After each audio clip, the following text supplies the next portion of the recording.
សូមចម្រើនពរដល់ញាតិញោមជា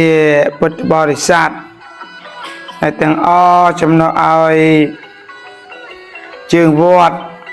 សវណ្ណគិរីហៅភ្នំកំពតសង្កាត់ស្វាមនក្រុងស្វាមនខេត្តកំពង់ស្ពឺសូមញាតិញោមពុទ្ធបរិស័ទជាព័ត៌មាននិងក៏ជាដំណឹងដល់ញាតិញោមពុទ្ធបរិស័ទផងដែរគឺកម្មវិធីបុណ្យប្រគេនចង្ហាន់ព្រះសង្ឃនៅក្នុងព្រះវស្សាអស់ចំនួន3ខែខាងមុខនេះណា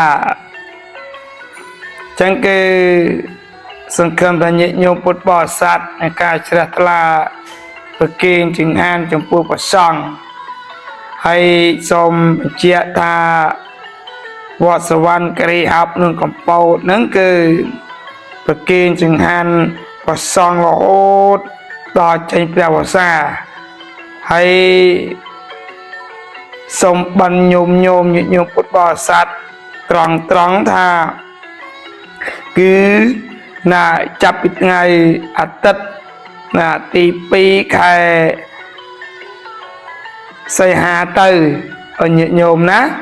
ហ្នឹងហើយចឹងគឺបួងគុណចែកទៅគឺមាន10ណា2អាទិត្យណា12អាទិត្យណា12អាទិត្យអញ្ចឹងសូមចម្រើនពរដល់ញាតិញោមជាពុទ្ធបរិស័ទឲ្យបានជ្រាបណាហើយពិធីកាន់បិណ្ឌឬក៏ប្រជុំបិណ្ឌអាហ្នឹងគឺសទ្ធាជ្រះថ្លាអំពីញាតិញោមពុទ្ធបរិស័ទណាដែលបានចូលរួមព្រោះប្រពៃណីខ្មែរហើយយើងដើម្បីនៃការឧទ្ទិសមហាកុសលដល់បុព្វការីជនទាំងអស់ក៏ប៉ុន្តែនៅក្នុងថ្ងៃនេះផងដែរអាណាភាពបានចាត់ចែងនៅក្នុងកម្មវិធីបុណ្យណាប្រគេនចង្ហាន់ព្រះសង្ឃគឺចំនួន3ខែមួយគឺថ្ងៃអាទិត្យ4រោចខែទុតិយាសាទឆ្នាំមមីអត្តស័កពុទ្ធសករាជ2570ត្រង់ថ្ងៃទី2ខែសីហាគ្រិស្តសករាជ2026ប្រគេនចង្ហាន់ព្រះសង្ឃណាដែលមាន3ភូមិណាទី1គឺភូមិតមល់ទី2គឺភូមិណាទួលសំណាងទី3គឺភូមិតាំងទន្លីណាអនុមោទនា2គឺថ្ងៃអាទិត្យណា11រោចខែទុតិយាសាទឆ្នាំមមីអត្តស័កពុទ្ធសករាជ2570ត្រង់ថ្ងៃទី9ខែសីហាគ្រិស្តសករាជ2026ណាដែលមានភូមិសពងភូមិឯកភាពភូមិផ្គង់ភូមិព្រៃ3និងភូមិសម្បួរអនុមោទនា3ថ្ងៃអាទិត្យ3កើតខែស្រាប់ឆ្នាំមមីអត្តស័កពុទ្ធសករាជ2570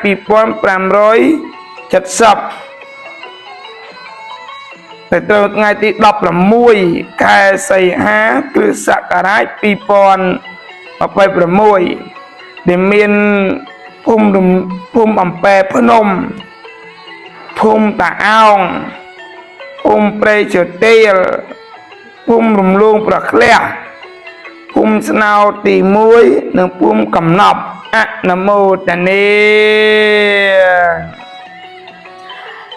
4ថ្ងៃអាទិត្យ10កើត ខែស្រាបឆ្នាំមមីអត្តស័កពុទ្ធសករាជ2570ត្រូវនឹងថ្ងៃទី23ខែសីហាគ្រិស្តសករាជ2026ដែលមានភូមិថ្មីរកាធំត្រពាំងលើករកាធំត្រពាំងលើកស្បាមនភូមិត្មាត់ពងណានិងភូមិរកាធំអនុមោទនា5ថ្ងៃអាទិត្យ2រោចរនោចខែស្រាបឆ្នាំមមីអដ្ឋស័កពុទ្ធសករាជ2570ត្រូវថ្ងៃទី30ខែសីហាគ្រិស្តសករាជ2026ប្រគេនចង្ហាន់ភូមិបរិយកម្មកភូមិកណ្ដោភូមិថ្មីកណ្ដោដុំភូមិអង្គសេរីនិងភូមិកោះវៀនអនុមោទនា6ថ្ងៃអាទិត្យ9រោចខែស្រាប់ឆ្នាំមមីអត្តស័កពុទ្ធសករាជ2570ត្រូវថ្ងៃទី6ខែកញ្ញាគ្រិស្តសករាជ2026ប្រគេនចង្ហាន់ព្រះសង្ឃភូមិរលួសភូមិទួលក្នុងភូមិក្រាំងពលទេពនិងភូមិពាំងសង្កែណាភូមិយោជូអនុមោទនា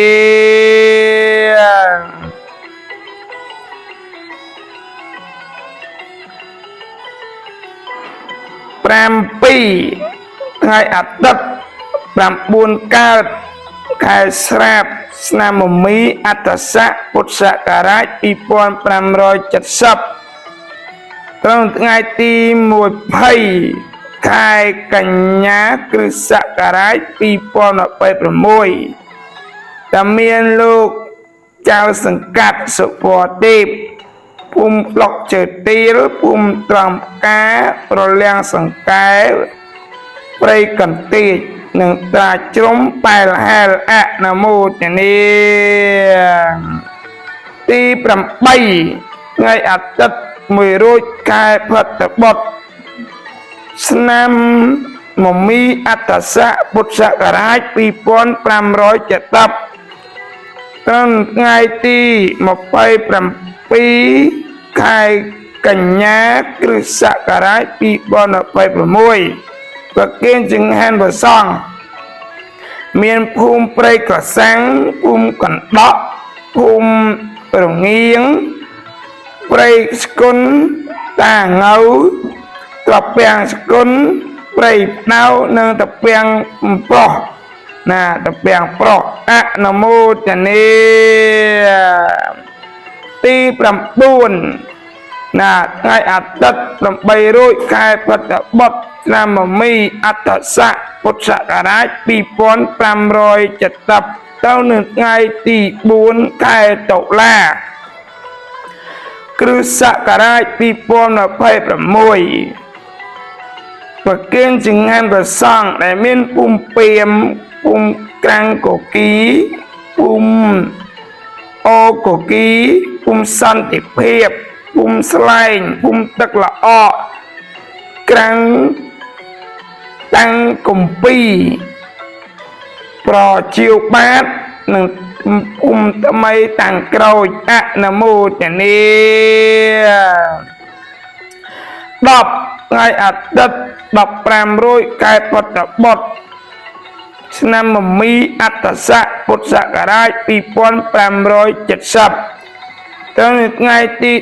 11ខែតុលាគ្រិស្តសករាជ2026ប្រគេនចង្ហាន់ព្រះសង្ឃភូមិត្រពាំងមនភូមិត្រពាំងក្រសាំងភូមិត្រពាំងអូលភូមិបាទីភូមិត្នោតជ្រុំភូមិត្រពាំងជ្រៃភ នឹងពុំក្បាលត្រឡាចអនុមោទនាសាធុញោម11ថ្ងៃអាទិត្យ7កើតខែបតបុត្រឆ្នាំមមីអត្តតពុទ្ធសករាជ2570ត្រឹមថ្ងៃទី18ខែតុលាគ្រិស្តសករាជ2026ប្រគិនចង្ហាន់ចំពោះព្រះសង្ឃដែលមានពុំព្រៃក្តីពុំឆ្កុះពុំទឹកលិចពុំពងរពុំដកពោមហាទំពាំងពុំពងរវត្តចំណានិងពុទ្ធបរិស័ទរ